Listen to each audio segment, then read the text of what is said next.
Obboloota jaallatamoo yeroo hundumaa guddisee kan isin yaadu fi hundee korraa kan isin jaalladhu yeroo ammaa kana biyya garaagaraa fi haala garaagaraa keessa teessanii tajaajila karaa TV ergaa fayyinaatiin tamsa'ee isin qaqqabu hordofaa kan jirtan hundaaf bakka jirtanitti nagaanii fi ayyaanni gooftaa keenya Yesus Kiristoos inni dhumaaf darba hin qabne isin hundumaaf haa baay'atu.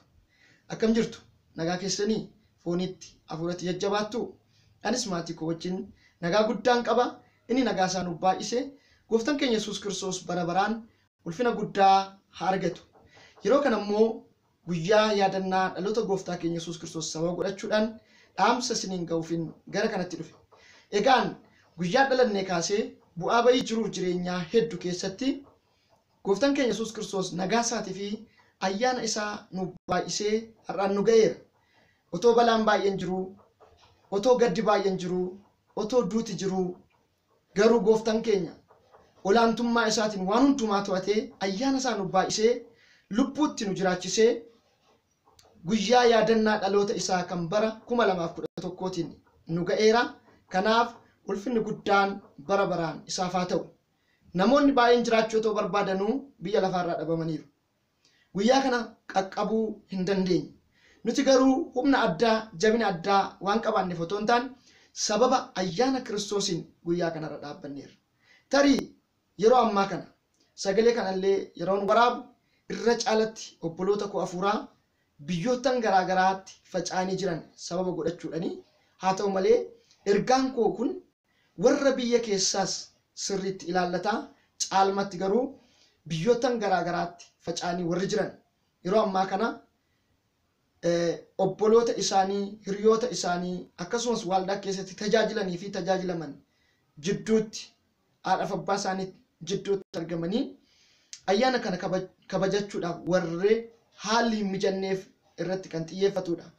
Sababni isaa naaf gala yeroo baay'ee yeroo ayyaanni waggaa ga'u obboloonni maatii isaaniirraa fagaatan gama tokkoon ni gammadu, gama biraatiin immoo ni gaddu. Sababni isaa yeroo gara biraa ayyaana gara biraa abbaa fi haadha isaanii jidduutti, obboloota isaanii dhiiraaf dubaraa jidduutti, hiriyoota isaanii hollaa wajjin, waldaa keessatti tajaajilanii fi tajaajilaman jidduutti waliin ta'anii baga geesse, baga qaqqabe jechaa harka wal fuudhaa, waliin nyaataa, waliin dhugaa, waliin taphataa, waliin tajaajilaa waan baraniif yeroo sababa hojiitii fi dhimmoota garaagaraatiin maatii isaaniirraa immoo fagaatan tarii akka carraa ta'ee gaa'ilaan kan jiran ijoollee kan horatan illee jiraachuu danda'u. Yoodhuma jiraatan illee achitti ollaa yoo qabaatan illee maatii dhuunfaa isaanii jidduu yoo jiraatan illee warreen biyyarraa fagaatanii jiran ammam yoo ta'e illee haala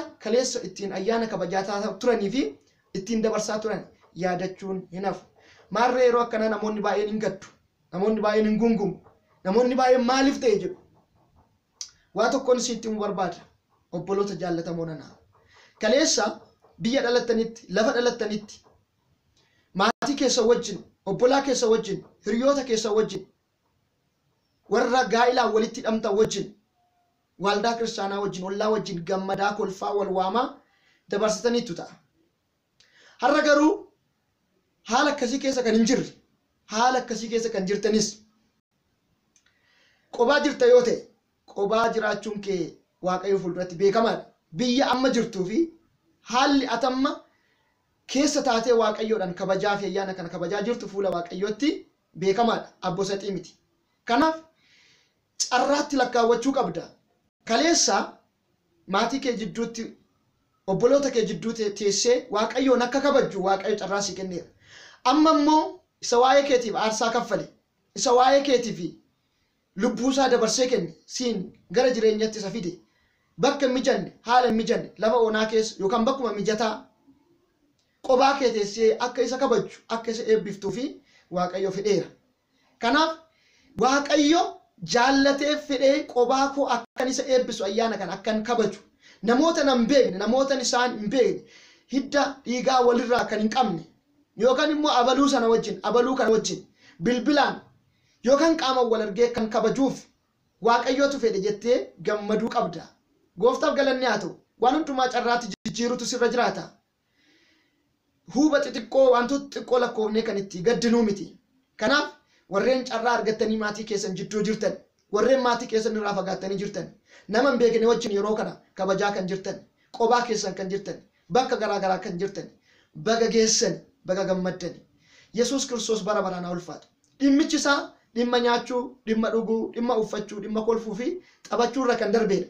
Dhimmichi isaa dhimma jireenyaati.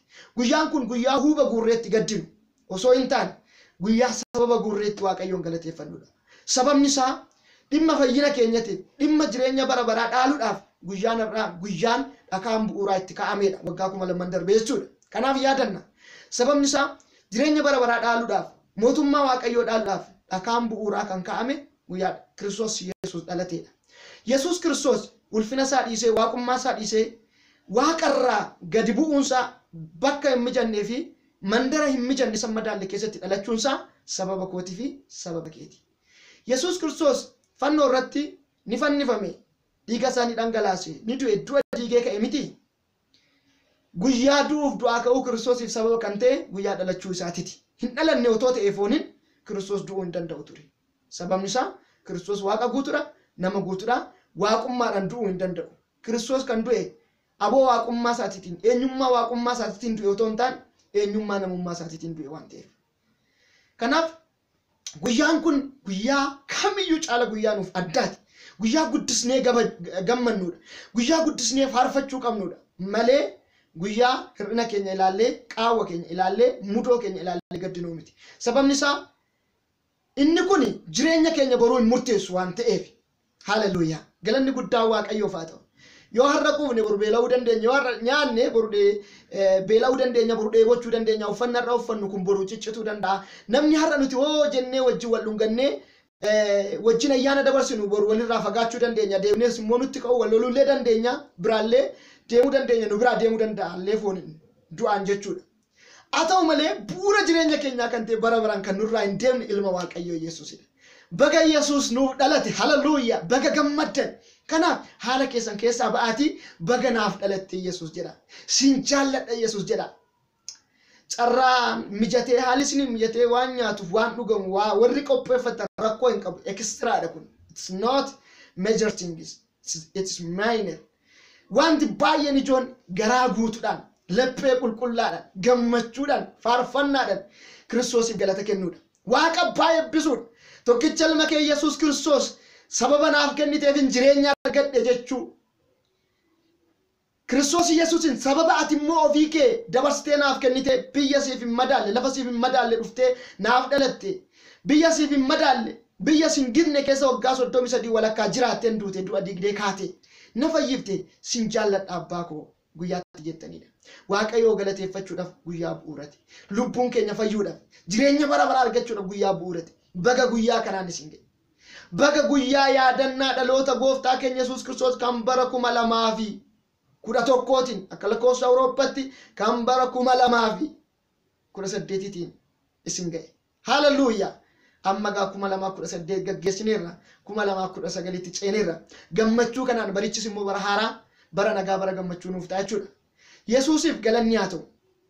Kanaaf gammachuudhaan hiriyoota keessaniin baga geesse jedhaanii, obboloota keessaniin baga geesse jedhaanii. Haleluuyaa.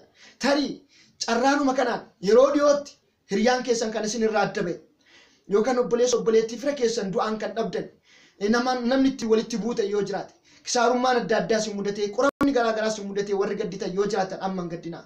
Gaddaan ayyaana kana kabajuun hin ta'u. Warri itti namaa wal loltan yoo jiraatan dhiifama godhaa, guyyaa araarati waan ta'eef. Dhageessanii guyyaa Yesuus Kiristoos dhalatee kaasee akka lakkoofsa warra Abashaatti amata mihirati jedhame. Dur amata alam jedhama ture. Bara biyya lafaa. Innaa guyyaa Yesuus Kiristoos dhalatee kaasee bara 1990 amata mirat 2000 amata mirat 2011 amata mihirat jechi jedhu kun dhalachuu Kiristoos irraa dhufe. Sababni isaa Kiristoos biyya lafaatiif dhiifama gochuudhaaf, cubbuu biyya lafaa hundumaa irraa kaasuudhaaf, waaqni fi waaqni abbaa fi ilmaan namoota akka walitti araaran mihiratiin dihoonno Kiristoos የተወለደው የሞተው ሞትን ድል አድርጎ የተነሳው። ስለዚህ ዛሬ የምህረት ቀን ነው። namni itti gadditan yoo jiraatan dhiifama godhaa fi araara godhaa fi gammachuudhaan ayyaana kana kabajadhaa. Kun dhaamsa kooti. kana wajji wal qabsiisee ayyaana kana gaddaa nyaara guuraa kabajuun qabdan waan ta'eef sagaleen isin irratti baasa akka nama amanee tokkotti yeroo ammaa kana dhukkubsataa kan jirtan gaddaa kan jirtan lolamaa kan jirtan qoramaa kan jirtan karaalee garaagaraatiin haala dhiphaa keessa warra jirtan aadaa gungumaa dhukkubsataa ayyaana kana akka kabajan hin barbaadu kanaaf aboo waaqayyo naa kenne aboo mucummaatiin akka nama waamameetti akka nama dibameetti siniifan kadhadha maqaa isa du'a diigee ka'eetiin dhukkuba baattanii aadaa ayyaana kana kabajina humni dhukkubaa diinarraa kan sitti ergame haalota garaagararraa kan sitti ergame amma maqaa gooftaa Yesuus Kiristoos irraa kan cabe haa ta'u nan rukuta hojii tolchaa hojii xibaaraa humna afuura ammeenyaa biyya keessa biyya alaarraa kan ergame humna isa du'a diigee ka'e humna Kiristoos sun jireenya keessan irraa kan rukutame haa ta'u Yesuus Kiristoos obboleettii koorraa obboleessa koorraa rukutame humna fannoo Yesuus Kiristoos obboleettiin kun akka hin gammanne obboleettiin kun akka hin kolfine obboleettiin kun akka hin faarfanneef humni ishii gaaddan humna waaqayyootiin rukutama kisaarummaadhaan rukuttee lola garaagaraa irratti kaastee nagaa ishii rukuttee dinagdee ishii rukuttee fayyaa ishii rukuttee afuuran illee kisaaraa keessa kan galchite humna waaqayyootiin rukutame ati yaa dhukkuba nanaa yeroo ammaa kana keessa dhiiga obboleettii kooti obboleessa kooti lafee obboleessa kooti lafee obboleettii kooti seelii dhiiga ishee seelii dhiiga isaa keessa dhokattee kan jirtu kan isa nyaataa kan ishee nyaataa jirtu humna waaqayyootiin buqqa'e anatu bakka hin daangeffamu malee waaqayyo bakka hin daangeffamu inni iddoo hundumatti argama he is omnipotent he is omnipresent he is omniscient hunda beeka hunda danda'a yeroo tokkotti iddoo hundumaatti argama obboleettiin amma kadhataafii jiru kan obboleessan amma kadhataafii jiru maqaa ishii maqaa isaa eessa akka jirtu eessa akka jiru haala akkamii keessa akka jiran hunda isaanii hin beeka waaqayyo ilaa waaqayyo isiniif erge humni fayyisu waaqayyo isin argatu ibiddi waaqayyo isin irraa dhufu kolfaa hafuurri nagaan tokko hafuurri gammachuu tokko isin haa guutu fayyaa warri dhukkubsattan fayyaa kolfaa nagaa qabaadhaa milkaa'aa kaayyoon keessan galma isiniif haa guutu guyyaa gammachuu kanatti guyyaa yaadannaa dhaloota Kiristoos kanatti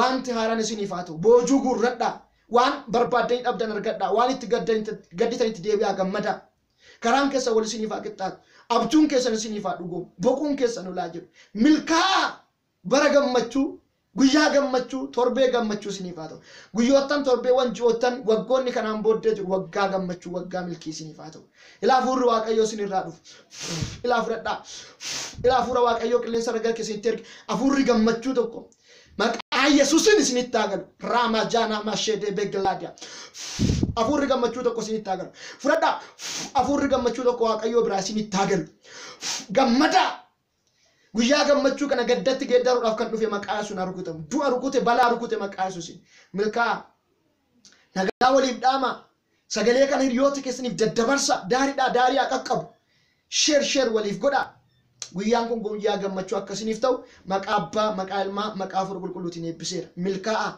bara gaarii yeroo gaarii isiniif haa ta'u maqaa isa du'a diigee kee maqaa Kiristoos Yesuus milkaa'a kun tajaajila TV ergaa fayyinaati an obboleessa keessan Pastor Dandanaadha ergaa kana hiriyoota keessaniif sheer godhaa ittiin ga'a tajaajila TV ergaa fayyinaa Telegram irratti TV ergaa fayyinaa jedhaati search godhaati subscribe godhaati join godhaa akkasumas FB irratti TV ergaa fayyinaa jedhaati search godhaati like godhaa YouTube irratti subscribe godhaa ayyaanni waaqayyoo isiniif abaayyatu hojiin keenya sin tajaajiluudha yeroo hundumaa sin tajaajila sinimmoo nuuf kadhadhaa mul'ata guddaa qabna ayyaanni gooftaa isiniif abaayyatu TV ergaa fayyinaa wajjin tajaajilu warreen barbaadan yaadan nu deeggaruu kan barbaadan ergaan qaba kan jettan akkasumas dinagdee illee sin deeggaruun qaba kan jettan nu dubbisa mul'anni keenya bal'aadha waan guddaa karoorsineetu jirra yoo jaalala Kiristoos ta'e yeroo garaagaraatti akkuma dubbataa ture stuudiyoo mataa keenyaa qabaannee kaameraa qulqulluu amma bilbilaan sagalee kana waraabaa jira kana caalatti sin tajaajiluu hin danda'ama ture kaameraa dijitaal ta'e bitannee ulaagaa hundumaa guuttannee yeroo garaagaraatti tajaajiltoota waaqayyoo kennaa garaagaraa qabanitti fayyadamaa ofiifis kennaa qabnu baasnee sin tajaajilla TV'n ergaa fayyinaa akkanatti jalqabee xumuri isaa garuu kana miti karaa guddaa karaa dheeratu dura keenya jira ganaa waan guddaa hojjanna nuuf kadhadhaa baay'een isin jaalladhaa shalom